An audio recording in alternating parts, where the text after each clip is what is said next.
서울 도심 한복판에 우뚝 솟은 미리네 그룹 본사 55층의 공기는 언제나 서늘하고 무거웠습니다. 바닥부터 천장까지 이어진 통유리창 너머로 분주한 도시의 풍경이 내려다 보였지만 강도진 대표의 집무실안은 세상과 단절된 듯 고요하기만 했습니다. 도진은 자신의 책상 위에 놓인 결제 서류를 한 장씩 넘기며 만년필 끝으로 날카로운 소음을 만들어내고 있었고 그 외의 소리는 일절 허용되지 않았습니다. 그에게 침묵은 단순한 정적이 아니라 완벽하게 통제된 질서이자 안식이었습니다. 그는 소음 자체를 혐오했고 특히 사람의 목소리에 섞인 불필요한 감정이나 비논리적인 사족을 견디지 못하는 성격이었습니다. 비서실장이 새로 채용한 임시 비서가 도착했다는 메시지를 보냈을 때도 그는 미간을 찌푸리며 시선조차 들지 않았습니다. 반면 집무실 문 밖에 서 있는 한지아는 도진과는 정반대의 세상에서 살아온 사람이었습니다. 그녀는 긴장하면 입이 저절로 움직이는 버릇이 있었고 지금은 심장이 터질 것처럼 뛰고 있었습니다. 고아원에서 자라며 수많은 사람 틈에서 자신의 존재를 증명해야 했던 그녀에게 침묵은 곧 잊혀짐을 의미했기에 그녀는 본능적으로 공백을 메우려 노력해왔습니다. 지아는 숨을 깊게 들이마시며 옷매무새를 다듬었고 스스로에게 할 수 있다는 최면을 걸었습니다. 이번 일자리는 단순한 아르바이트가 아니라 그녀가 후원하는 보육원의 운영비를 마련할 수 있는 절실한 기회였기에 실수해서는 안 된다는 압박감이 그녀의 어깨를 짓누르고 있었습니다. 그녀는 떨리는 손으로 육중한 마호가니 문을 두드렸고 안에서 짧고 차가운 들어오라는 대답이 들려오자마자 문을 열었습니다. 지안이 문을 열고 들어서자마자 압도적인 냉기가 그녀의 얼굴을 때렸지만 그녀는 애써 밝은 미소를 지으며 인사를 건넸습니다. 안녕하십니까. 오늘부터 대표님의 일정을 보조하게 된 한지안이라고 합니다. 오는 길에 엘리베이터가 조금 붐벼서 걱정했는데 다행히 늦지 않게 도착했습니다. 날씨가 참 좋은데 사무실 안은 조금 서늘한 것 같습니다. 혹시 온도를 조금 높여드릴까요? 아니면 따뜻한 차라도 한 잔 준비해 올까요? 제가 차를 아주 잘 끓이는데 녹차보다는 둥글레차가 긴장 완화에 좋다고 들었습니다. 그녀의 입에서는 쉴 새 없이 단어들이 쏟아져 나왔고 그것은 마치 고장난 라디오처럼 멈출 줄을 몰랐습니다. 도진은 서류에서 눈을 떼고 믿을 수 없다는 표정으로 그녀를 바라보았습니다. 그의 완벽한 침묵의 성체가 낯선 여자의 의미 없는 수다로 순식간에 무너져 내리고 있었습니다. 도진은 펜을 내려놓으며 차가운 눈빛으로 지안을 쏘아보았고 그 눈빛에는 명백한 경멸과 짜증이 담겨 있었습니다. 그는 자신의 공간을 침범한 이 소란스러운 존재를 당장이라도 내쫓고 싶었습니다.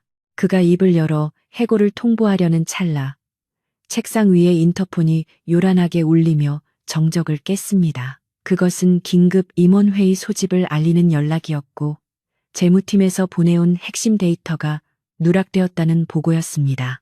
도진의 표정이 순식간에 굳어졌고 그는 지안을 신경 쓸 겨를도 없이 자리에서 일어나 재킷을 챙겼습니다. 회의실로 향하는 복도에서도 지안은 도진의 뒤를 쫓으며 쉼없이 종알거렸습니다. 대표님 넥타이가 약간 비뚤어진 것 같은데 제가 고쳐드릴까요? 그리고 아까 책상 위에 있던 파란색 파일은 챙기셨는지 모르겠습니다. 제가 얼핏 보기에 아주 중요한 것 같아서 눈여겨보았습니다. 회의실 안의 분위기는 살얼음판처럼 차가웠고 도진을 견제하는 이사들이 날선 눈빛으로 그를 기다리고 있었습니다. 특히 도진의 이복형인 강민석 상무의 측근들은 도진이 실수하기만을 기다리며 입가에 비릿한 미소를 띠고 있었습니다. 회의가 시작되자마자 한 이사가 지난 분기 해외 투자 수익률에 대한 구체적인 수치를 요구하며 도진을 공격했습니다. 도진은 해당 자료가 누락된 것을 알고 있었기에 침착함을 유지하려 애썼지만 이마에는 식은땀이 맺히기 시작했습니다. 그가 대답을 망설이는 순간 회의실 구석에 서 있던 지안이 조심스럽게 그러나 또렷한 목소리로 입을 열었습니다. 북미 법인 수익률은 전년 대비 12.5% 상승했고 유럽 지사는 환율 변동으로 인해 3.2% 하락했습니다만 전체 순이익은 45억 원으로 목표치를 초과 달성했습니다. 회의실의 모든 시선이 일제히 지안에게 쏠렸고 도진 역시 놀란 눈으로 그녀를 바라보았습니다. 지안은 갑작스러운 주목에 얼굴이 빨개졌지만 멈추지 않고 말을 이었습니다. 아까 대표님 책상 위에 있던 파란색 파일 3번째 페이지 하단에 적혀 있었습니다. 제가 숫자를 잘 외우는 편이라서 무의식적으로 기억하고 있었나 봅니다. 게다가 주석에는 다음 분기 예상 수익률이 7% 상향 조정될 것이라는 분석도 포함되어 있었습니다. 그녀의 말은 빠르지만 정확했고 구체적인 수치들은 이사들의 공격을 무력화시키기에 충분했습니다. 도진을 공격하던 이사는 헛기침을 하며 시선을 돌렸고 강민석 상무의 표정은 험악하게 일그러졌습니다. 도진은 이 엉뚱하고 시끄러운 여자가 단순한 소음 공해가 아니라 의외의 무기가 될 수도 있다는 사실을 처음으로 인지했습니다. 회의가 끝나고 다시 집무실로 돌아온 도진은 소파에 앉아 지안을 물끄러미 바라보았습니다. 지안은 자신이 주제넘게 나섰다는 생각에 주눅이 들어 입을 다물고 손가락만 만지작거리고 있었습니다. 도진은 팔짱을 낀 채 그녀에게 다가가 낮은 목소리로 물었습니다. 당신은 원래 그렇게 말이 많습니까? 아니면 내 앞에서만 유독 떠드는 겁니까? 지아는 깜짝 놀라 고개를 들었고 떨리는 목소리로 대답했습니다. 죄송합니다, 대표님. 저는 조용한 게 무서워서 저도 모르게 말이 나옵니다. 침묵이 흐르면 마치 제가 세상에 없는 사람처럼 느껴져서 견딜 수가 없습니다. 앞으로는 주의하겠습니다. 제발 자르지만 말아주세요. 그녀의 눈에는 절박함이 가득했고 도진은 그 눈빛에서 묘한 기시감을 느꼈습니다. 그것은 그가 어린 시절 거대한 저택에서 혼자 느꼈던 고독과 닮아 있었습니다. 도진은 한숨을 내쉬며 책상으로 돌아가 앉았고 다시 서류를 집어들었습니다. 그는 당장이라도 그녀를 내보내야 한다는 이성적인 판단과 그녀의 비상한 기억력이 쓸모있을 것이라는 계산 사이에서 갈등했습니다. 잠시 후 그는 결심한 듯 무심하게 말을 던졌습니다. 해고는 보류합니다. 당신의 그 시끄러운 입이 때로는 방패가 될 수도 있다는 걸 오늘 증명했으니까요. 하지만 명심하십시오. 내가 묻기 전에는 절대 먼저 입을 열지 마십시오. 그리고 내 눈에 보이는 곳에 머무르십시오. 지안의 얼굴이 환해지며 감사합니다. 라는 말을 연발하려 했지만 도진의 날카로운 눈빛에 황급히 입을 틀어막았습니다. 이것이 소음과 침묵이라는 양극단에선 두 사람의 기묘하고도 위태로운 동거의 시작이었습니다. 강도진 대표가 본가인 회장 저택에 들어섰을 때 집안의 공기는 마치 납덩이처럼 무거웠습니다. 거대한 샹들리에 아래 식탁에는 그의 아버지인 강 회장과 이복형 강민석이 이미 자리를 잡고 앉아 그를 기다리고 있었습니다. 강 회장은 도진이 자리에 앉기도 전에 본론을 꺼냈는데 그것은 도진이 가장 피하고 싶었던 주제인 정략 결혼에 관한 이야기였습니다.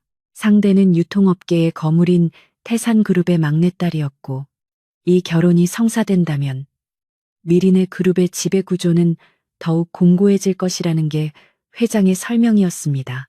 하지만 도진에게 그것은 회사를 위한 희생이 아니라 자신의 삶을 송두리째 옥죄는 족쇄와 다름없었기에 그는 묵묵부답으로 일관하며 차가운 시선으로 아버지를 응시했습니다. 식사 자리에는 식기 부딪히는 소리조차 들리지 않을 만큼 숨막히는 정적만이 감돌았고 그 침묵은 도진의 신경을 날카롭게 긁어대고 있었습니다. 맞은편에 앉아 와인을 흔들던 강민석 상무는 이 상황을 즐기는 듯 입가에 비릿한 미소를 띠고 있었습니다. 그는 도진을 향해 이번 혼처가 꽤 괜찮은 조건이라며 비아냥거리는 투로 말을 건넸는데 그 속내는 뻔했습니다. 도진이 처가와의 관계에 얽매여 회사 경영에 소홀해지거나 혹은 반대로 결혼을 거부하여 아버지의 눈밖에 나기를 바라는 것이었습니다. 강 회장은 도진의 침묵을 긍정의 의미가 아닌 반항으로 받아들이고 테이블을 내리치며 호통을 쳤습니다. 이번 주말에 잡힌 상견례 자리에 나오지 않는다면 대표이사직 해임안을 이사회에 상정하겠다는 최후 통첩이었습니다.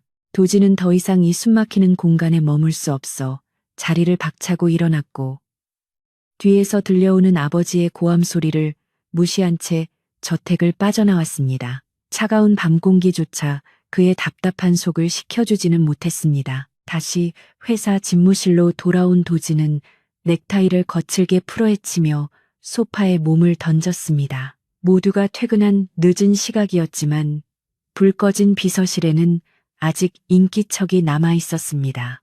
한지아는 도진이 돌아올지도 모른다는 생각에 퇴근하지 않고 밀린 업무를 정리하고 있었는데 그녀는 도진의 어두운 표정을 보자마자 걱정스러운 마음에 또다시 입을 열기 시작했습니다.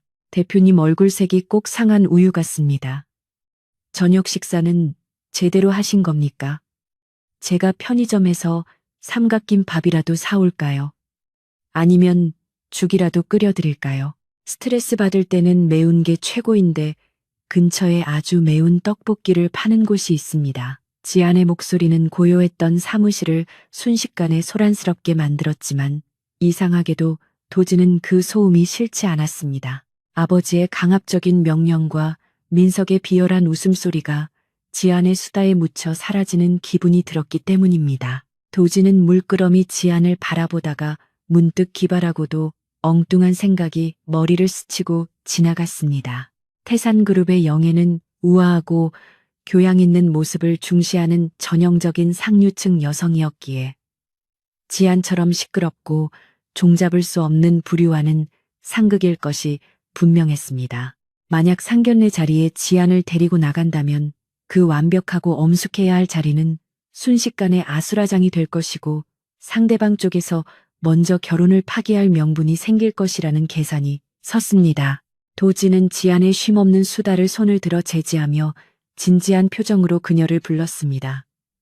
한지안 씨, 지금부터 내가 하는 제안을 잘 들으십시오. 이것은 업무의 연장선이자 당신에게 아주 큰 기회가 될 수도 있는 일입니다. 지안은 갑작스러운 도진의 태도 변화에 놀라 눈을 동그랗게 뜨고 입을 다물었습니다. 도진은 책상 서랍에서 백지수표 한 장을 꺼내 테이블 위에 올려놓으며 본론을 꺼냈습니다. 이번 주말에 나와 함께 가야 할 곳이 있습니다. 그곳에서 당신은 내 연인 행세를 해야 합니다. 단 조건이 있습니다. 지금처럼 아니 지금보다 더 시끄럽고 정신없게 행동하십시오. 상대방이 질려서 도망갈 정도로 말입니다. 지안은 도진의 말에 입을 떡 벌리며 경악했습니다. 재벌가의 상견례를 망치는 역할이라니 드라마에서나 보던 일이 자신에게 일어났다는 사실이 믿기지 않았습니다. 그녀는 즉시 거절하려 했지만 도진이 제시한 금액은 그녀의 거절을 망설이게 만들기에 충분했습니다.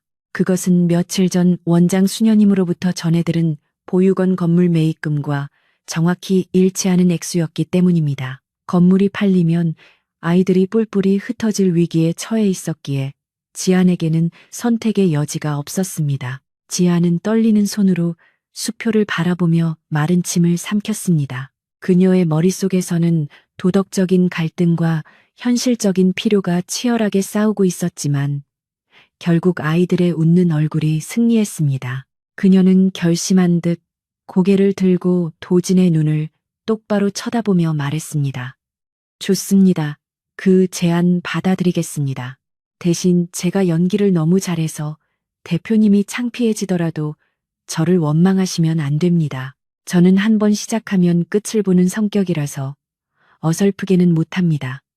그쪽 집안 어르신들이 뒷목 잡고 쓰러지셔도 제 책임은 없는 겁니다. 지안의 당돌한 대답에 도진의 입가에 희미한 미소가 번졌습니다. 그는 자신이 선택한 카드가 틀리지 않았음을 확신하며 자리에서 일어났습니다. 다음 날부터 두 사람은 본격적인 작전 준비에 돌입했는데 그것은 일반적인 연인들의 데이트와는 전혀 다른 양상이었습니다. 도진은 지안에게 상류층의 예절을 가르치는 대신 어떻게 하면 가장 효과적으로 예의 없게 보일 수 있는지를 주문했습니다. 지아는 도진의 고급스러운 펜트하우스로 거처를 옮겨 합숙 훈련을 시작했는데 그녀의 짐가방에서 나온 형형색색의 촌스러운 옷들과 잡동사니들이 도진의 무채색 공간을 잠식해 들어갔습니다. 지아는 밥을 먹을 때도 쉴 새 없이 떠들며 도진의 혼을 빼놓았고 도진은 그런 그녀를 보며 고개를 저으면서도 묘한 해방감을 느꼈습니다. 완벽해야만 했던 그의 삶의 균열을 일으키는 이 낯선 여자가 앞으로 어떤 파장을 불러일으킬지 기대와 우려가 동시에 밀려왔습니다. 이것은 단순한 계약 관계를 넘어 두 사람의 인생을 뒤흔들 거대한 사건의 서막이었습니다. 도진의 펜트하우스는 서울의 야경이 한눈에 내려다 보이는 초고층에 위치해 있었지만 그 내부는 마치 사람이 살지 않는 모델하우스처럼 삭막하기 그지없었습니다. 무채색의 가구들은 오차없이 정렬되어 있었고 바닥의 대리석은 거울처럼 차갑게 빛나고 있어 발소리조차 크게 울리는 공간이었습니다. 지안이 자신의 전 재산이나 다름없는 낡고 커다란 노란색 여행 가방을 끌고 현관에 들어섰을 때 그녀는 그 압도적인 정적에 잠시 숨을 멈췄습니다. 이곳은 그녀가 평생 살아온 시끌벅적하고 비좁은 세상과는 완전히 다른 차원의 공간이었기 때문입니다. 하지만 지아는 곧 특유의 적응력을 발휘하여 어색한 침묵을 깨뜨리기 시작했습니다. 우와, 집이 정말 운동장처럼 넓습니다. 여기서 술래잡기를 해도 하루 종일 못 찾을 것 같습니다. 그런데 대표님 집에는 화분이나 그림 같은 게 하나도 없어서 조금 쓸쓸해 보입니다. 제가 오면서 다육식물을 하나 가져왔는데 창가에 두면 딱 좋을 것 같습니다. 지아는 도진의 대답을 기다리지도 않고 거실 한복판에 짐을 풀기 시작했고 순식간에 회색빛 공간은 그녀가 쏟아낸 형형색색의 잡동사니들로 어지러워졌습니다. 도진은 이마를 짚으며 그 광경을 지켜보았는데 자신의 완벽했던 성역이 침범당하는 기분이 들어 묘한 불쾌감을 느꼈습니다. 그는 지안에게 방을 배정해주며 최대한 조용히 지낼 것을 당부하려 했지만 그녀는 이미 부엌으로 달려가 냉장고를 열어보고 있었습니다. 냉장고가 텅텅 비어 있는데 평소에 이슬만 드시고 사시는 겁니까? 사람은 밥심으로 사는 건데 이렇게 큰 집에 먹을 게 물이랑 와인밖에 없다니 정말 충격적입니다. 제가 내일 당장 장을 봐서 꽉 채워놓겠습니다. 도진은 그녀의 등을 보며 한숨을 내쉬었지만 이상하게도 그녀를 제지할 힘이 빠져나가는 것을 느꼈습니다. 그녀의 부산스러움은 단순한 소음이 아니라 텅 빈 집의 생기를 불어넣는 온기처럼 느껴지기도 했습니다. 그날 저녁 두 사람은 긴 식탁의 양끝에 앉아 배달된 초밥을 먹었는데 그 거리만큼이나 두 사람 사이의 어색함도 상당했습니다. 도진은 깨작거리며 의무적으로 음식을 넘기고 있었지만 지아는 볼이 미어지도록 초밥을 넣고 행복한 표정을 짓고 있었습니다.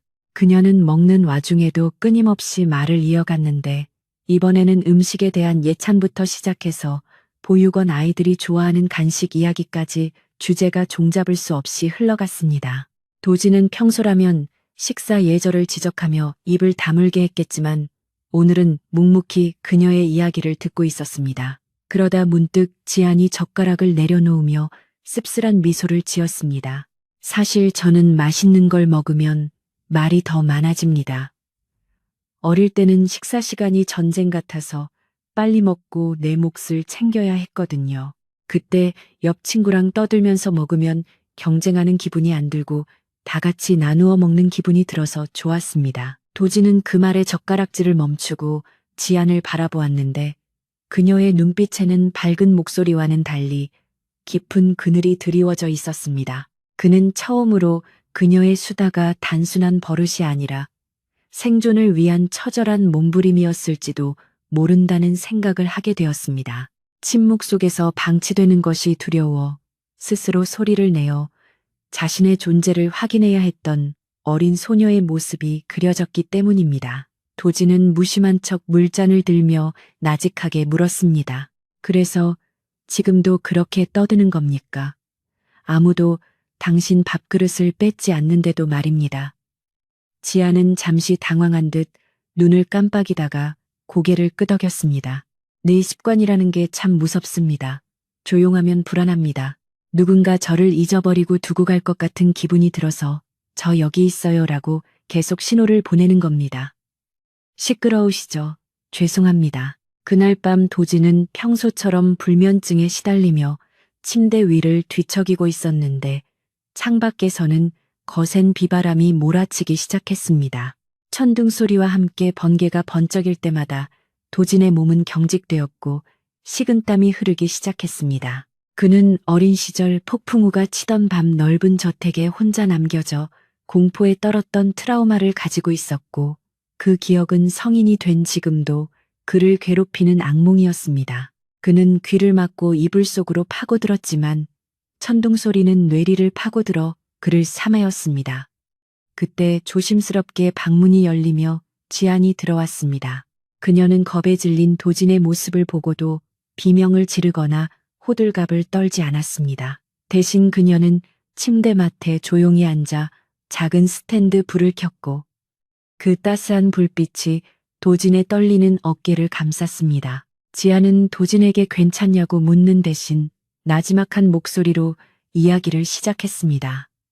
어릴 때 보육원 지붕이 낡아서 비가 오면 양동이를 받쳐두곤 했습니다. 빗방울이 양동이에 떨어지는 소리가 톡톡하고 나면 우리는 그걸로 음악을 만들었습니다. 한 번은 천둥이 너무 크게 쳐서 동생들이 울음을 터뜨렸는데 원장 수녀님이 천둥은 하늘이 배가 고파서 꼬르륵 소리를 내는 거라고 하셨습니다. 그래서 우리가 하늘님 배고프지 말라고 노래를 불러주자고 했죠. 지안의 목소리는 평소의 하이톤이 아니라 차분하고 부드러운 중저음이었고 그 소리는 빗소리와 섞여 기묘한 안정감을 주었습니다. 도지는 귀를 막았던 손을 서서히 풀고 지안의 목소리에 집중하기 시작했습니다.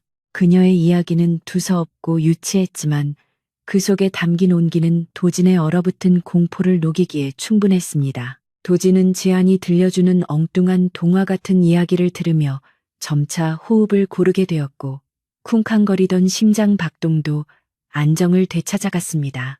지아는 도진의 표정이 편안해지는 것을 확인하고도 이야기를 멈추지 않았는데 그녀는 그가 완전히 잠들 때까지 곁을 지킬 작정이었습니다. 그녀는 오늘 낮에 도진이 자신의 이야기에 귀 기울여 주었던 것처럼 이번에는 자신이 그의 침묵을 지켜주고 싶었습니다. 도진은 몽롱해지는 의식 속에서 지안의 목소리가 더 이상 소음이 아니라 자신을 세상과 연결해주는 유일한 끈처럼 느껴졌습니다. 그는 무거운 눈꺼풀을 감으며 속으로 생각했습니다. 이 여자의 목소리가 있으면 악몽을 꾸지 않을 수도 있겠구나. 그것은 그가 난생 처음으로 타인에게 느낀 의존감이이자 설렘의 시작이었습니다. 다음 날 아침 비는 그쳐 있었고 창문 틈으로 맑은 햇살이 쏟아져 들어오고 있었습니다. 도진이 눈을 떴을 때 그는 지난밤 자신이 한 번도 깨지 않고 깊은 잠을 잤다는 사실에 놀라움을 금치 못했습니다. 침대 옆 협탁에는 지안이 남긴 쪽지와 따뜻한 꿀물이 놓여 있었는데 쪽지에는 악필로 오늘은 하늘도 배가 부른지 조용하네요. 좋은 아침입니다. 라고 적혀 있었습니다. 도지는 피식 웃음을 터뜨리며 쪽지를 손에 쥐었습니다. 거실로 나가자 지아는 벌써 아침 준비를 하며 콧노래를 흥얼거리고 있었고 도진을 보자마자 밝게 인사를 건넸습니다. 안녕히 주무셨습니까? 대표님, 어제는 제가 너무 떠들어서 귀찮으셨죠? 오늘은 조용히 하겠습니다. 도진은 식탁에 앉으며 무심한 듯 툭 내뱉었습니다. 아니요, 굳이 그럴 필요 없습니다. 당신 목소리가 생각보다 수면 유도 효과가 있는 것 같으니까. 앞으로도 계속 떠들도록 하십시오. 그날 이후 두 사람 사이의 공기는 미묘하게 달라지기 시작했습니다. 도진은 여전히 과묵하고 냉철했지만 지안의 수다를 더 이상 소음으로 치부하지 않았고 가끔은 그녀의 말에 짧게나마 대꾸를 해주기도 했습니다. 지안 역시 도진의 침묵이 무관심이 아니라 신중함이라는 것을 이해하게 되었고 그의 곁에서 편안함을 느끼기 시작했습니다. 그들은 서로의 결핍을 채워주는 퍼즐 조각처럼 천천히 맞물려 가고 있었습니다.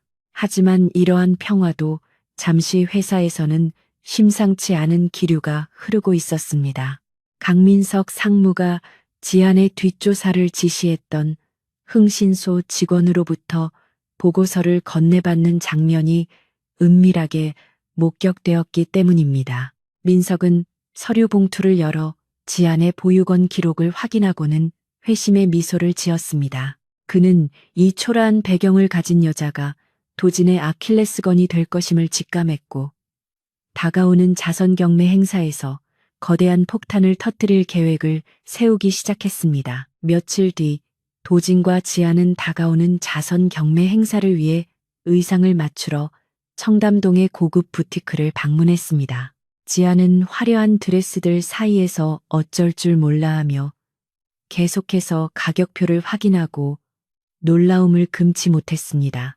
이 천조가리 하나가 제1년 생활비보다 비싸다니 이게 말이 됩니까? 차라리 이 돈으로 떡볶이를 사 먹으면 평생 먹을 수 있을 텐데 말입니다. 디자이너와 직원들은 지안의 촌스러운 반응에 당황하며 힐끔거렸지만 도진은 아랑곳하지 않고 가장 심플하면서도 우아한 드레스를 직접 골라 지안에게 건넸습니다. 입어보십시오. 당신한테 잘 어울릴 겁니다. 지안이 탈의실로 들어간 사이 도진은 소파에 앉아 기다리며 문득 자신이 그녀의 겉모습뿐만 아니라 내면의 상처까지 감싸주고 싶다는 충동을 느끼고 있다는 사실을 자각하고 혼란스러워했습니다. 잠시 후 커튼이 걷히고 드레스를 입은 지안이 모습을 드러냈을 때 도진은 잠시 할 말을 잃었습니다. 평소에 헐렁한 티셔츠와 청바지를 벗어던지고 짙은 네이비색 드레스를 입은 그녀는 마치 밤하늘처럼 고요하고 깊은 아름다움을 뿜어내고 있었습니다. 지안은 쑥스러운 듯 몸을 비틀며 물었습니다. 이상하지 않습니까? 너무 꼭 끼어서 숨을 못 쉬겠습니다. 제가 말을 많이 못하게 하려고 일부러 이런 옷을 고르신 건 아니죠. 도진은 자리에서 일어나 그녀에게 다가가며 처음으로 부드러운 미소를 보여주었습니다. 아닙니다. 아주 잘 어울립니다. 그리고 당신은 말을 해도 예쁘지만 가만히 있으면 조금 더 예쁩니다. 도진의 예상치 못한 칭찬에 지안의 얼굴은 붉게 달아올랐고 두 사람 사이에는 묘한 기류가 흘렀습니다. 하지만 그들은 알지 못했습니다. 이 행복한 순간 뒤에 얼마나 거대한 시련이 기다리고 있는지, 그리고 그 시련이 두 사람의 운명을 어떻게 시험하게 될지 말입니다. 미린의 그룹이 주최하는 연례 자선 경매 행사는 대한민국 상류층 사교계에서 가장 화려하고 중요한 이벤트 중 하나로 손꼽히는 자리였습니다. 서울 최고의 호텔 그랜드 볼룸은 입구부터 유명 인사들과 취재진으로 인산인해를 이루었고 천장에는 수만 개의 크리스털로 장식된 샹들리에가 눈부신 빛을 쏟아내고 있었습니다. 도진의 팔짱을 끼고 행사장에 들어선 지안은 눈앞에 펼쳐진 광경에 압도되어 잠시 숨을 멈췄지만 이내 특유의 긴장 해소법인 수다를 시작했습니다. 와, 여기 정말 대단합니다. 저 샹들리에 하나면 우리 보육원 아이들 1년치 간식비는 거뜬하겠습니다. 사람들도 다들 영화배우처럼 생겼습니다. 제가 이런 곳에 있어도 되는 건지 모르겠습니다. 혹시 제가 실수해서 와인잔이라도 깨면 대표님이 변상해 주시는 겁니까? 아니면 월급에서 차감되는 겁니까? 그녀의 목소리는 평소보다 조금 더 높고 빨랐는데 그것은 그녀가 느끼고 있는 극심한 불안감을 반증하는 것이었습니다. 도진은 지안의 손등을 가볍게 토닥이며 그녀의 시선을 자신에게로 돌렸습니다. 그는 주변의 시선을 의식하지 않고 부드러운 목소리로 그녀를 안심시켰습니다. 걱정하지 마십시오. 당신은 오늘 누구보다 빛납니다. 그리고 만약 잔을 깬다면 이 호텔을 사버리면 그만이니 마음 편하게 가지십시오. 물론 농담입니다.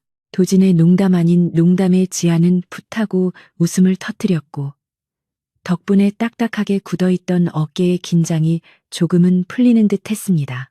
도진은 지안을 에스코트하며 행사장 안쪽으로 이동했고 주요 인사들에게 그녀를 자신의 파트너라고 소개했습니다.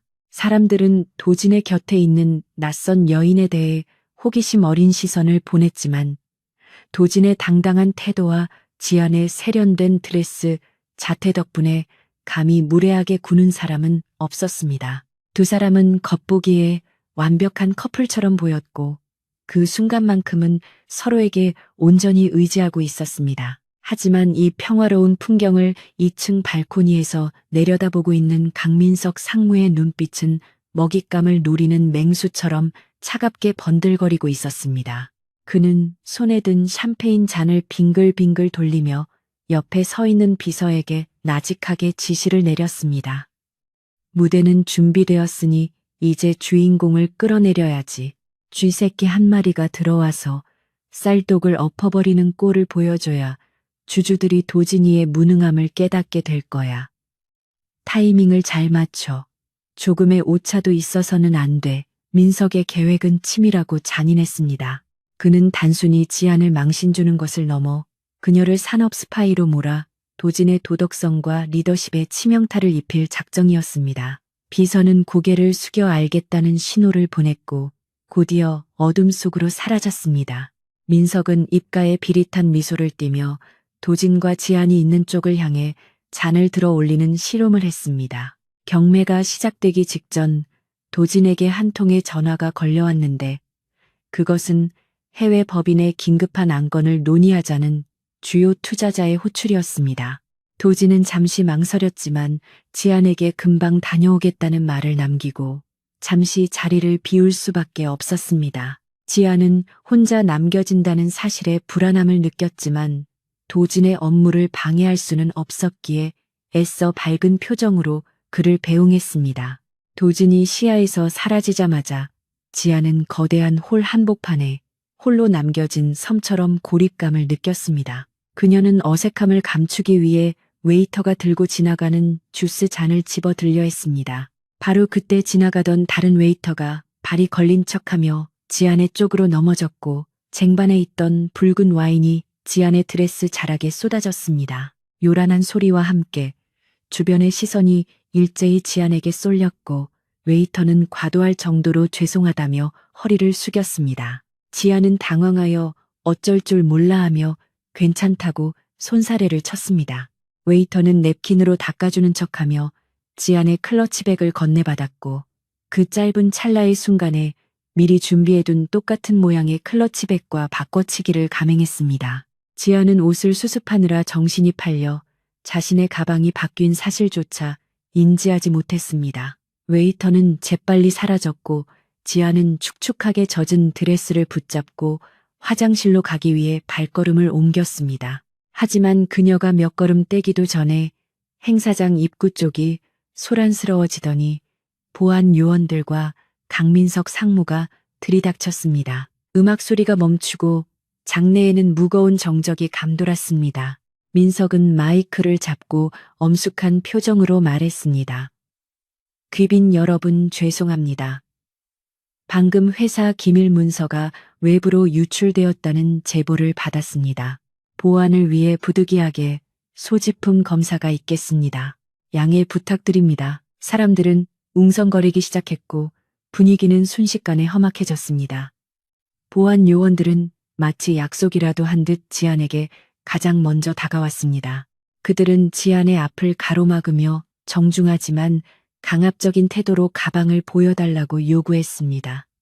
지안은 영문을 몰라 당황한 표정으로 물었습니다. 제 가방을요. 갑자기 왜 이러시는 겁니까? 저는 아무것도 훔치지 않았습니다.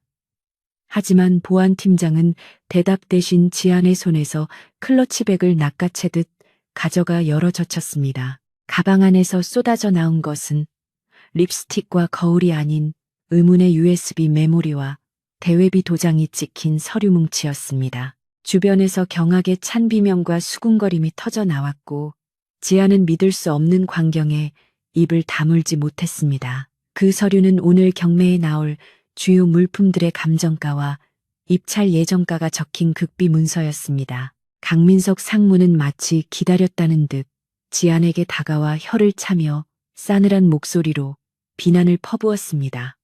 강 대표가 데려온 사람이라 믿었는데 실망이군요.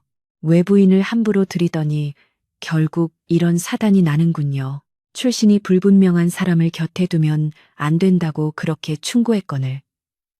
민석의 말은 도진을 겨냥한 것이었지만 그 화살은 지안의 심장을 정통으로 꿰뚫었습니다. 사람들의 수군거림은 점차 지안의 정체에 대한 비난으로 바뀌어 갔습니다. 저 여자 근본도 없는 고아라면서 역시 피는 못 속이는 건가. 돈 때문에 접근한 거네. 지안의 귀에는 그들의 목소리가 마치 거대한 소음 폭탄처럼 증폭되어 들려왔습니다.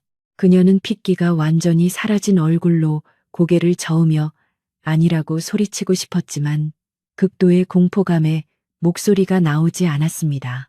그녀가 가장 두려워했던 고립과 멸시가 현실이 되어 그녀를 짓누르고 있었습니다. 그 시각 로비에서 투자자와 이야기를 나누던 도진은 행사장 안이 소란스럽다는 보고를 받고 불길한 예감에 휩싸여 급히 안으로 뛰어들어왔습니다. 그가 목격한 것은 창백하게 질려 떨고 있는 지안과 그녀를 죄인 취급하며 포위하고 있는 보안 요원들, 그리고 의기양양한 표정으로 서 있는 민석의 모습이었습니다. 상황을 파악한 도진의 눈동자가 분노로 이글거렸습니다. 그는 거침없이 인파를 헤치고 들어가 보안 요원들을 거칠게 밀쳐내고 지안의 앞을 막아섰습니다. 그의 등장은 좌중을 압도하는 카리스마가 있었고 소란스럽던 행사장은 다시 한번 찬물을 끼얹은 듯 조용해졌습니다. 도진은 바닥에 떨어진 서류를 쳐다보지도 않고 민석을 노려보며 낮고 으르렁거리는 목소리로 말했습니다. 지금 내 사람에게 무슨 짓을 하는 겁니까? 민석은 도진의 기세에 잠시 주춤했지만 곧 여유를 되찾고 어깨를 으쓱해 보였습니다. 증거가 나왔잖니, 도진아. 네가 데려온 여자가 우리 회사의 기밀을 빼돌리려다 걸린 거야. 이건 명백한 범죄라고. 회사를 위해서라도 당장 경찰에 넘겨야 해. 민석은 승기를 잡았다고 확신하며 도진을 압박했습니다. 주위의 이사들과 주주들도 도진을 향해 실망 섞인 눈빛을 보내고 있었고 상황은 누가 봐도 도진에게 불리하게 돌아가고 있었습니다. 지안은 도진의 옷자락을 꽉 움켜쥐며 눈물을 흘렸습니다. 대표님, 저 정말 아니에요. 믿어주세요. 그녀의 애원하는 목소리는 가늘게 떨리고 있었지만 도진에게는 그 어떤 진술보다 강력한 진실로 들렸습니다. 도진은 뒤돌아 지안의 떨리는 어깨를 감싸 안으며 그녀의 귀에 속삭였습니다. 압니다. 내가 당신을 믿습니다. 그러니 고개 드십시오. 당신은 잘못한 게 없습니다. 도진은 다시 민석을 향해 돌아섰고 이번에는 방어적인 태도가 아닌 공격적인 눈빛을 하고 있었습니다. 그는 이 함정이 얼마나 조잡하고 비열한지 간파하고 있었습니다. 도진은 보안 팀장을 향해 차갑게 명령했습니다. 지금 당장 행사장 내의 모든 CCTV 영상을 확보해. 그리고 이 클러치백에 지문 감식을 의뢰한다. 내 허락 없이 경찰을 부르는 놈은 그 즉시 해고다. 민석의 표정이 일순간 굳어졌지만 그는 곧 콧방귀를 뀌며 반박했습니다. 손바닥으로 하늘을 가릴 셈이냐. 증거가 이렇게 명백한데 감싸고 도는 것도 정도가 있지. 하지만 도진은 물러서지 않았습니다. 그는 지안의 손을 꽉 잡고 군중을 향해 선언하듯 외쳤습니다. 이 여자는 내 명예를 걸고 보증합니다. 만약 조사가 잘못된 것으로 밝혀진다면 오늘 이 모욕을 준 사람들은 그 대가를 치르게 될 겁니다. 도진의 선언은 단순한 방어가 아닌 전쟁의 시작을 알리는 신호탄이었습니다. 호텔 로비는 순식간에 아수라장으로 변했고 수십 명의 기자들이 하이에나 떼처럼 몰려들어 두 사람을 에워쌌습니다. 카메라 플래시가 번개처럼 터질 때마다 지안은 공포에 질려 몸을 떨었고 그녀의 귀에는 온갖 모욕적인 질문들이 날카로운 비수처럼 꽂혔습니다. 고아 출신이라는 게 사실이냐? 돈을 노리고 접근했냐는 질문들은 그녀가 평생을 바쳐 숨기고 싶었던 상처를 잔인하게 후벼 팠습니다. 도진은 자신의 재킷을 벗어 지안의 머리를 감싸 그녀의 시야를 차단했고 단단한 팔로 그녀를 보호하며 인파를 뚫고 나갔습니다. 그는 기자들을 향해 한마디도 대꾸하지 않았지만 그의 살기 어린 눈빛은 감히 누구도 앞을 막지 못하게 만들 만큼 위압적이었습니다. 차에 올라타 문이 닫히고 나서야 외부의 소음이 차단되었지만 지안의 몸은 여전히 멈추지 않고 떨리고 있었고 그녀는 무릎에 얼굴을 묻은 채 소리 없는 흐느낌을 토해냈습니다. 다음날 아침 언론은 예상대로 자극적인 헤드라인으로 도배되었고 미린의 그룹의 주가는 곤두박질치기 시작했습니다.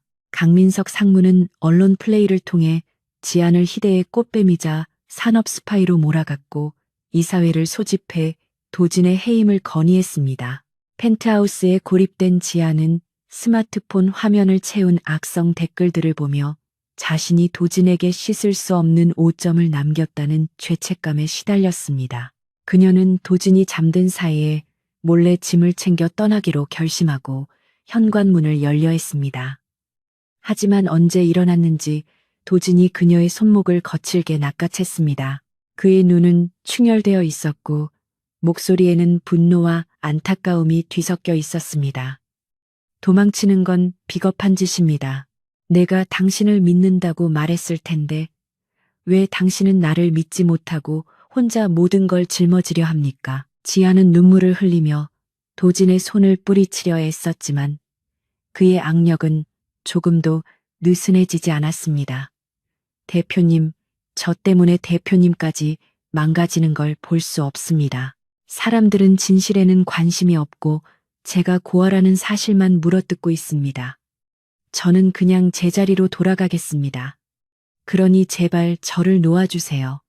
그녀의 절규에 도진은 그녀를 와락 끌어안았고 거친 숨을 몰아쉬며 그녀의 귓가에 속삭였습니다. 당신이 없는 고요함은 이제 나에게 평화가 아니라 지옥입니다. 당신이 떠나면 나는 다시 그 지독한 불면의 밤으로 돌아가야 합니다. 나를 위해서라도 곁에 있어 주십시오. 도진의 진심 어린 고백에 지아는 억눌렀던 감정을 터뜨리며 그의 품에서 오열했고 두 사람은 서로의 체온을 느끼며 폭풍우 같은 현실을 견뎌낼 용기를 얻었습니다. 마음을 다잡은 두 사람은 반격을 위한 작전을 세우기 시작했는데 도진은 보안팀이 확보한 행사장의 CCTV 영상을 지안과 함께 분석했습니다. 영상 속에서 문제의 웨이터가 지안에게 부딪히는 장면이 반복해서 재생되었지만 화질이 흐려 얼굴을 식별하기는 어려웠습니다. 도진이 절망적인 한숨을 내쉬려는 찰나 화면을 뚫어지게 쳐다보던 지안이 갑자기 영상을 멈추라고 외쳤습니다. 잠깐만요. 저 사람 구두를 좀 확대해 주실 수 있습니까? 그리고 저 쟁반 위에 있는 와인병 라벨도요. 지안의 눈동자가 빠르게 움직이기 시작했고 그녀의 머릿속에서는 어제 행사장의 모든 시각적 정보들이 필름처럼 되감기며 재생되고 있었습니다. 그녀는 확신에 찬 목소리로 말했습니다. 저 웨이터는 호텔 직원이 아닙니다. 제가 입장할 때 입구에 있던 직원 배치도를 전부 외웠는데 저런 인상착의는 없었습니다. 지아는 기억의 서랍을 열어 어제 보았던 직원 명단과 동선, 그리고 사소한 디테일들을 하나하나 끄집어내기 시작했습니다. 정규 직원은 검은색 옥스퍼드화를 신어야 하는데 저 남자는 짙은 갈색 로퍼를 신고 있습니다. 결정적으로 저 사람이 들고 있는 와인은 1988년산 빈티지인데 어제 경매 리스트에는 90년대 이후 와인만 있었습니다. 즉, 저 와인은 외부에서 반입된 것입니다. 도진은 지안의 놀라운 관찰력과 기억력에 전율을 느꼈습니다. 그녀의 말이 사실이라면 이것은 내부자가 외부인을 고용해 조작한 명백한 증거가 될 수 있었습니다. 도진은 즉시 비서실장에게 지시하여 해당 시간대 호텔 뒷문 출입 기록과 근처 블랙박스 영상을 확보하게 했고 얼마 지나지 않아 강민석의 비서가 문제의 웨이터에게 돈 봉투를 건네는 결정적인 장면을 찾아낼 수 있었습니다. 반격의 준비를 마친 도지는 긴급 기자회견을 자청했고 수백 명의 취재진이 미린의 그룹 본사 강당을 가득 메웠습니다. 모두가 도진이 사과를 하고 대표직에서 물러날 것이라고 예상했지만 단상에 오른 도진의 표정은 그 어느 때보다 당당하고 냉철했습니다. 그는 마이크 앞에 서서 잠시 침묵을 지키다 입을 열었습니다. 오늘 저는 제 약혼녀에 대한 비열한 모함과 우리 그룹 내부에 기생하는 암적인 존재를 고발하기 위해 이 자리에 섰습니다. 도진의 발언에 장내가 술렁거렸지만 그는 아랑곳하지 않고 대형 스크린에 증거 영상들을 띄웠습니다. 화면에는 민석의 사주를 받은 가짜 웨이터가 지안의 가방을 바꿔치기 하는 장면과 그가 민석의 비서와 접촉하는 장면이 고화질로 재생되었습니다. 기자들의 플래시가 미친 듯이 터졌고 생중계를 지켜보던 국민들은 충격에 휩싸였습니다. 도지는 연단 옆에 대기하고 있던 지안을 무대 위로 불러 올렸고 그녀의 손을 꼭 잡은 채 말을 이었습니다. 한지안 씨는 산업 스파이가 아니라 뛰어난 기억력으로 조작된 증거의 허점을 찾아낸 능력 있는 인재이자 제가 사랑하는 사람입니다. 그녀의 출신이나 배경은 그녀의 가치를 훼손할 수 없습니다. 오히려 어려운 환경에서도 잃지 않은 그녀의 정직함과 용기가 저를 구했습니다. 도진의 당당한 선언은 지안을 향한 세상의 비난을 순식간에 찬사로 뒤바꾸어 놓았습니다. 지안은 눈시울이 붉어진 채 도진을 바라보았고 도진은 그녀에게 따뜻한 미소를 보내며 안심시켰습니다. 방송을 통해 이 모든 상황을 지켜보던 강민석은 분노로 텔레비전 리모컨을 집어던지며 괴성을 질렀습니다. 자신의 완벽했던 계획이 그토록 무시했던 보잘것없는 여자의 말 한마디 때문에 산산조각이 났다는 사실을 받아들일 수 없었기 때문입니다. 기자회견이 끝나고 집무실로 돌아온 도진과 지아는 긴장이 풀리면서 소파에 주저앉았습니다. 지아는 여전히 떨리는 손으로 물잔을 쥐고 있었지만 그녀의 표정은 이전보다 훨씬 편안해 보였습니다. 대표님, 아까 그 멘트는 조금 오글거렸지만 멋있었습니다. 드라마 대사 연습하신 줄 알았습니다. 지안이 농담을 건네자 도진은 피식 웃으며 넥타이를 느슨하게 풀었습니다. 진심이었습니다. 당신이 없었다면 나는 아직도 아버지와 형의 그늘에서 벗어나지 못했을 겁니다. 당신의 그 시끄러운 목소리가 나를 깨웠습니다. 두 사람은 서로를 마주보며 웃음을 터뜨렸고 그 웃음소리는 넓은 집무실을 따뜻하게 채웠습니다. 이제 그들 앞에는 마지막 장애물인 강민석의 최후 발악만이 남아 있었지만 두 사람은 더 이상 두렵지 않았습니다. 함께라면 어떤 소음도 이겨낼 수 있다는 믿음이 생겼기 때문입니다. 궁지에 몰린 쥐는 고양이를 문다는 속담처럼 모든 것을 잃을 위기에 처한 강민석의 눈빛은 광기로 번들거리고 있었습니다. 검찰의 압수수색 영장이 발부되었다는 뉴스가 속보로 타전되고 주주들이 등을 돌린 상황에서 그가 선택할 수 있는 길은 파멸뿐인 듯 보였습니다. 하지만 민석은 순순히 무너지기보다는 도진에게 씻을 수 없는 고통을 안겨주고 함께 지옥으로 떨어지는 길을 택했습니다. 그는 마지막 남은 비자금을 털어 전문 용역들을 고용했고 도진이 가장 아끼는 유일한 약점인 지안을 납치할 계획을 세웠습니다. 민석은 위스키 병을 바닥에 내던지며 깨진 유리 조각 위로 비치는 자신의 일그러진 얼굴을 바라보았습니다. 그는 도진이 무릎 꿇고 애원하는 꼴을 보기 전까지는 절대로 이 싸움을 끝내지 않겠다고 다짐하며 떨리는 손으로 납치범들에게 실행 신호를 보냈습니다. 한편 지아는 도진의 만류에도 불구하고 보육원 아이들에게 줄 선물을 사기 위해 잠시 경호원과 함께 외출을 감행했던 참이었습니다. 백화점 지하 주차장의 어두운 구석에서 검은색 승합차 한 대가 지안의 차 앞을 가로막았고 순식간에 복면을 쓴 건장한 사내들이 들이닥쳤습니다. 경호원이 저항할 틈도 없이 제압당했고 지아는 비명을 지르며 뒷걸음질 쳤지만 역부족이었습니다. 그녀의 입에는 두꺼운 테이프가 붙여졌고 머리에 검은 자루가 씌워진 채 짐짝처럼 차에 실렸습니다.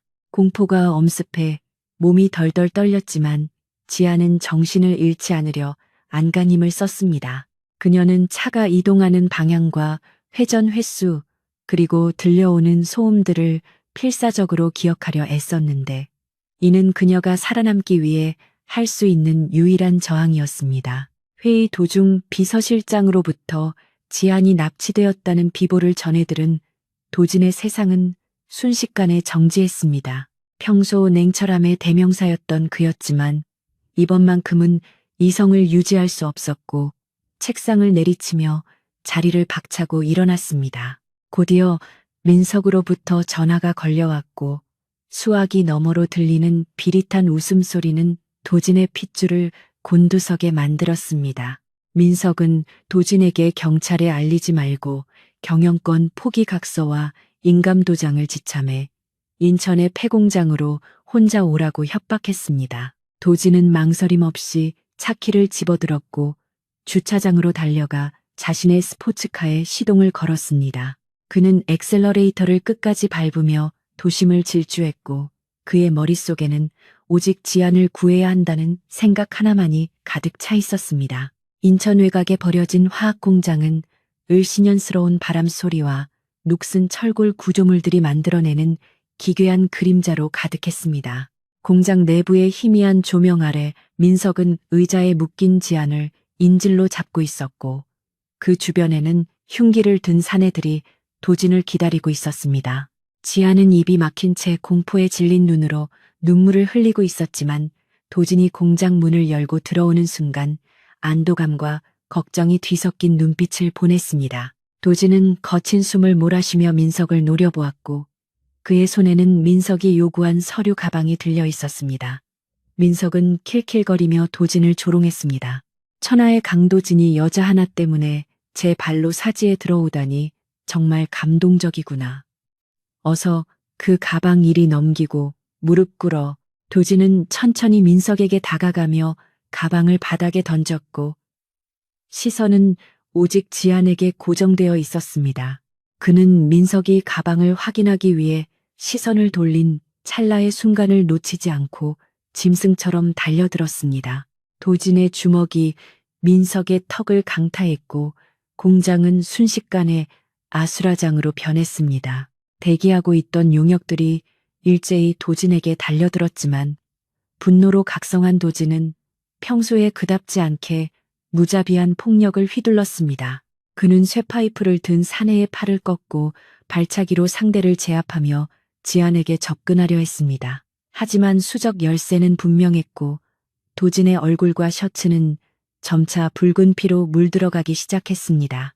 그럼에도 그는 쓰러지지 않고 오뚜기처럼 다시 일어나 주먹을 날렸습니다. 지아는 피투성이가 되어 싸우는 도진을 보며 묶인 손목을 비틀어 매듭을 풀기 위해 필사적으로 몸부림쳤습니다. 그녀의 손목 피부가 벗겨지고 피가 났지만 고통을 느낄 겨를이 없었습니다. 마침내 밧줄이 느슨해지자 그녀는 입에 붙은 테이프를 떼어내고 온 힘을 다해 소리쳤습니다. 대표님 뒤쪽입니다. 오른쪽에서 쇠파이프가 날아옵니다. 피하세요.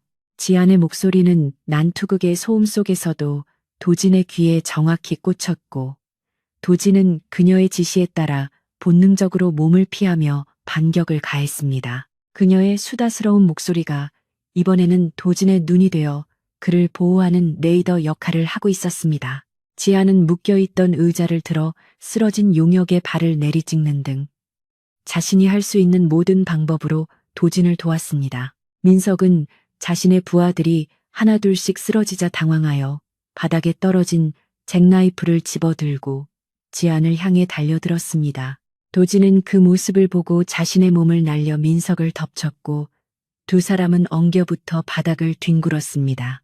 날카로운 칼날이 도진의 옆구리를 스치며 깊은 상처를 냈지만 도진은 고통을 삼키며 민석의 손목을 으스러져라 움켜쥐었습니다. 그만해 형.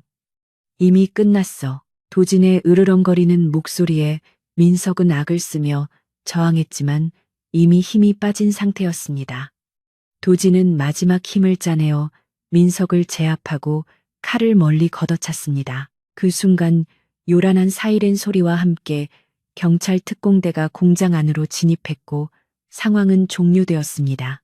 도진은 비틀거리며 일어나 지안에게 다가갔습니다. 지안은 피범벅이 된 도진을 보자마자 다리에 힘이 풀려 주저앉았고 엉엉 울음을 터뜨렸습니다. 대표님 미쳤습니까? 왜 칼을 몸으로 막습니까? 피가 이렇게 많이 나는데 어쩌려고 그럽니까? 제가 못 삽니다, 정말. 지아는 떨리는 손으로 도진의 상처를 지어라며 쉴 새 없이 잔소리를 쏟아냈습니다. 하지만 도진은 그런 지안이 사랑스러워 견딜 수가 없었습니다. 그는 아픈 것도 잊은 채 지안을 와락 끌어안았고 그녀의 머리카락에 얼굴을 묻었습니다. 당신 목소리를 들으니 이제야 살 것 같습니다. 제발 다시는 내 시야에서 사라지지 마십시오. 이건 명령입니다. 도진의 떨리는 고백에 지안의 잔소리가 멈추었고 그녀는 도진의 등을 토닥이며 흐느꼈습니다. 두 사람은 피비린내 나는 현장 한복판에서 서로의 생존을 확인하며 뜨거운 포옹을 나누었습니다. 경찰에 연행되어가는 민석은 끝까지 도진을 저주하며 발악했지만 도진은 그에게 눈길조차 주지 않았습니다. 구급 대원들이 도착하여 도진을 들것에 실으려 하자 지아는 구급차에 함께 타겠다고 고집을 부렸습니다. 구급차 안에서도 지아는 구급 대원들에게 도진의 혈액형과 알레르기 유무, 그리고 평소 복용하는 영양제까지 읊어대며 정신없이 떠들었습니다. 도진은 산소호흡기를 쓴 채 그 모습을 바라보며 희미하게 웃었습니다. 그녀의 수다가 이렇게 안심이 되고 듣기 좋은 자장가처럼 느껴질 줄은 몰랐기 때문입니다. 창밖으로는 새벽의 여명이 밝아오고 있었고 그것은 그들의 길고 어두웠던 밤이 끝나고 새로운 아침이 시작되고 있음을 알리는 신호였습니다. 이제 그들 앞을 가로막는 장애물은 아무것도 없었습니다. 병원 VIP 병동의 특실은 여느 때와 달리 활기가 넘치다 못해 시장통을 방불케 하는 소음으로 가득 차 있었습니다. 옆구리에 붕대를 감고 침대에 비스듬히 기대앉은 강도진은 링거줄을 매단 채 열심히 사과를 깎고 있는 한지안을 흐뭇한 표정으로 바라보고 있었습니다. 지안은 사과 껍질이 끊어지면 큰일이라도 나는 것처럼 미간을 찌푸린 채 집중하고 있었지만 입은 잠시도 쉬지 않았습니다. 의사 선생님이 말씀하시길 사과 껍질에 영양분이 제일 많다고 했습니다. 그러니까 대표님은 껍질째 드셔야 합니다. 농약 걱정은 마십시오. 제가 베이킹 소다로 박박 문질러서 씻었으니까요. 아, 그리고 옆 병실 할머니가 주신 배즙도 있는데 이건 식후 30분 뒤에 드셔야 효과가 좋다고 합니다. 제가 알람 맞춰놨으니까 절대 빼먹으시면 안 됩니다. 도진은 지안이 내민 삐뚤빼뚤하게 깎인 사과 조각을 받아들며 입가에 미소를 지었습니다. 예전 같았으면 시끄럽다고 당장 나가라고 소리쳤을 상황이었지만 지금은 그녀의 잔소리가 마치 감미로운 배경음악처럼 들렸습니다. 병실 문이 열리고 회진을 온 주치의와 간호사들이 들어왔을 때 그들은 도진의 변화에 놀라 입을 다물지 못했습니다. 얼음장처럼 차갑고 까다롭기로 소문난 강 대표가 붉어진 얼굴로 웃음을 참고 있는 모습은 의료진 사이에서 기적과도 같은 일로 회자되고 있었습니다. 지아는 의사를 보자마자 도진의 상태에 대해 속사포처럼 질문을 쏟아냈고 도진은 그런 지안을 제지하는 대신 그녀의 질문 하나하나에 귀를 기울였습니다. 그는 이제 알고 있었습니다. 그녀의 유난스러운 걱정이 사랑의 다른 언어라는 것을 말입니다. 퇴원 며칠 전 강 회장이 병실을 찾았을 때 팽팽한 긴장감이 감돌았습니다. 강 회장은 병상에 누운 아들과 그 옆을 지키고 있는 지안을 번갈아 바라보며 헛기침을 했습니다. 그는 강민석이 저지른 범죄와 그로 인해 그룹이 입은 타격에 대해 깊은 책임을 느끼고 있었고 도진을 극한으로 몰아붙였던 자신의 교육 방식에 대해서도 후회하고 있었습니다. 강 회장은 지안에게 시선을 고정하며 무뚝뚝하게 말을 건넸습니다. 네가 내 아들을 살렸다지. 고맙다는 말은 하지 않겠다. 다만 앞으로도 그 시끄러운 입으로 내 아들 곁에서 계속 떠들어 주거라. 이 녀석에게는 그게 약인 것 같으니. 그것은 강 회장 나름의 서툰 사과이자 두 사람의 관계를 인정하겠다는 승낙의 표시였습니다. 도진과 지아는 서로를 마주보며 안도의 미소를 지었습니다. 계절이 바뀌어 따스한 봄바람이 불어올 무렵 미린의 그룹은 새로운 시대를 맞이했습니다. 강민석은 법의 심판을 받아 수감되었고 도진은 경영일선에 복귀하여 대대적인 조직 개편을 단행했습니다. 가장 큰 변화는 회사의 분위기였습니다. 도진은 딱딱하고 권위적인 소통 문화를 타파하고 직원들의 목소리에 귀를 기울이는 열린 경영을 선포했습니다. 직원들은 처음에는 반신반의했지만 엘리베이터에서 마주친 도진이 먼저 날씨 이야기를 꺼내거나 구내식당 메뉴를 묻는 모습을 보며 변화를 실감했습니다. 물론 그 변화의 중심에는 언제나 지안이 있었습니다. 그녀는 더 이상 비서가 아닌 도진의 공식적인 파트너로서 재단 이사직을 맡아 보육원 후원 사업을 체계적으로 이끌어가고 있었습니다. 어느 화창한 주말 오후 도진은 지안을 자신의 펜트하우스로 초대했습니다. 현관문을 열고 들어선 지안은 눈앞에 펼쳐진 광경에 깜짝 놀라 입을 틀어막았습니다. 삭막하기 그지없었던 회색빛 공간은 온데간데 없고 거실 가득 형형색색의 꽃과 식물들이 정원처럼 꾸며져 있었기 때문입니다. 그리고 거실 한가운데에는 지안이 예전에 농담처럼 말했던 커다란 곰인형과 따뜻한 느낌의 러그가 깔려 있었습니다. 도진은 멍하니 서 있는 지안의 뒤로 다가가 부드럽게 그녀의 어깨를 감싸 안았습니다. 당신이 말했었죠. 집에는 생기가 있어야 한다고. 이제야 좀 사람 사는 집 같습니까?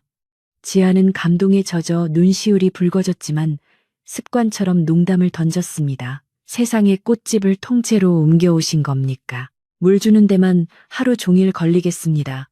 그래도 예쁘긴 하네요. 딱 제 취향입니다. 도진은 지안을 테라스로 이끌었습니다. 서울의 야경이 별바다처럼 펼쳐진 그곳에는 작은 테이블과 촛불이 준비되어 있었습니다.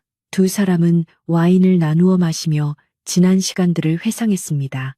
도진은 와인 잔을 내려놓고 진지한 눈빛으로 지안을 응시했습니다.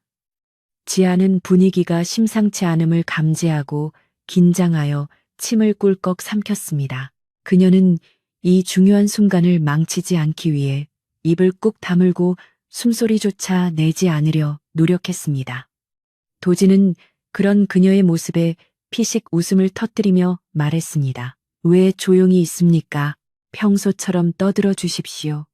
나는 당신의 그 목소리가 필요합니다. 도진은 자리에서 일어나 지안의 앞에 한쪽 무릎을 꿇었습니다. 그는 품 안에서 작은 벨벳 상자를 꺼내 열었고 그 안에는 심플하지만 영롱하게 빛나는 다이아몬드 반지가 들어 있었습니다. 도진은 떨리는 목소리로 고백을 시작했습니다.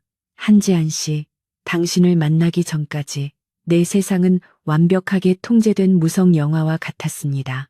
안전했지만 외롭고 차가웠죠. 당신이 내 인생에 뛰어들어 온갖 소음을 만들어냈을 때 처음에는 견딜 수 없이 괴로웠습니다.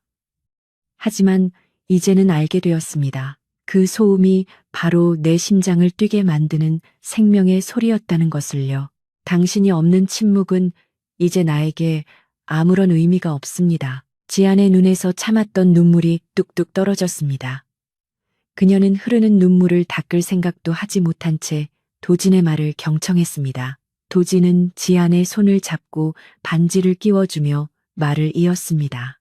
평생 내 곁에서 시끄럽게 떠들어 주십시오. 아침에 눈을 뜰 때부터 잠들 때까지 당신의 목소리로 내 하루를 채워주십시오. 내가 다시는 어둠 속에 갇히지 않도록 나를 불러주십시오. 나랑 결혼해 주겠습니까? 지아는 고개를 세차게 끄덕이며 와락 도진의 목을 끌어안았습니다. 당연하죠. 100번, 1000번이라도 합니다. 제가 평생 대표님 귀에 딱지가 않도록 떠들어 드리겠습니다. 나중에는 제발 조용히 좀 하라고 비셔도 소용없습니다. 반품 불가니까요.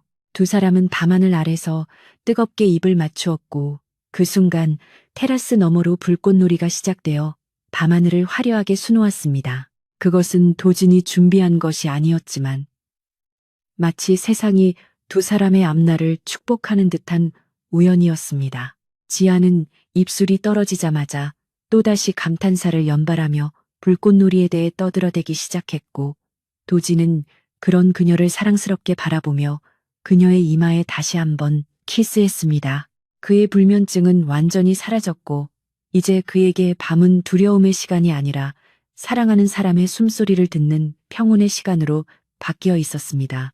1년 뒤 미린의 그룹의 야외 웨딩홀에서 열린 결혼식은 그야말로 한 편의 시트콤과 같았습니다. 순백의 웨딩드레스를 입은 지아는 신부 대기실에서부터 하객들에게 인사를 건네느라 정신이 없었고 주례사가 길어지자 하품을 참지 못하고 딴청을 피우는 모습이 고스란히 하객들에게 포착되었습니다. 엄숙해야 할 결혼식장은 웃음바다가 되었고 강 회장마저 헛웃음을 지으며 고개를 저었습니다. 하지만 신랑 입장 순서에서 도진이 걸어 나올 때 지안의 눈빛은 그 어느 때보다 진지하고 깊어졌습니다. 단상에 마주선 두 사람은 서로의 눈을 바라보며 평생을 약속했습니다. 성혼 선언문 낭독이 끝나고 사회자가 신랑 신부의 행진을 알리려던 찰나 지안이 갑자기 마이크를 뺏어들었습니다. 그녀는 하객들을 향해 당당하게 외쳤습니다. 여러분, 오늘 밥 진짜 맛있으니까 꼭 다 드시고 가셔야 합니다. 그리고 우리 신랑 강도진 씨는 겉으로는 차가워 보여도 속은 따뜻한 찐빵 같은 남자니까 오해하지 마시고 많이 사랑해 주세요. 제가 보증합니다. 하객들은 박장대소하며 박수를 보냈고 도진은 얼굴이 빨개졌지만 행복한 미소를 감추지 못했습니다. 그는 지안의 허리를 감싸 안으며 귓가에 속삭였습니다. 사랑합니다. 나의 소란스러운 구원자. 지안은 환하게 웃으며 대답했습니다. 저도 사랑합니다. 나의 과묵한 청취자. 두 사람은 쏟아지는 꽃비와 환호성 속에서 힘차게 발걸음을 내디뎠습니다. 그들의 앞날에는 때로는 다투고 때로는 힘들 때도 있겠지만 결코 적막하거나 외롭지는 않을 것입니다. 침묵과 소음이 만나 만들어내는 완벽한 화음이 그들의 삶을 가득 채울 것이기 때문입니다. 입양된 수다스러운 소녀와 과묵한 재벌이세의 사랑 이야기는 그렇게 시끌벅적하고도 아름다운 해피엔딩으로 막을 내렸습니다.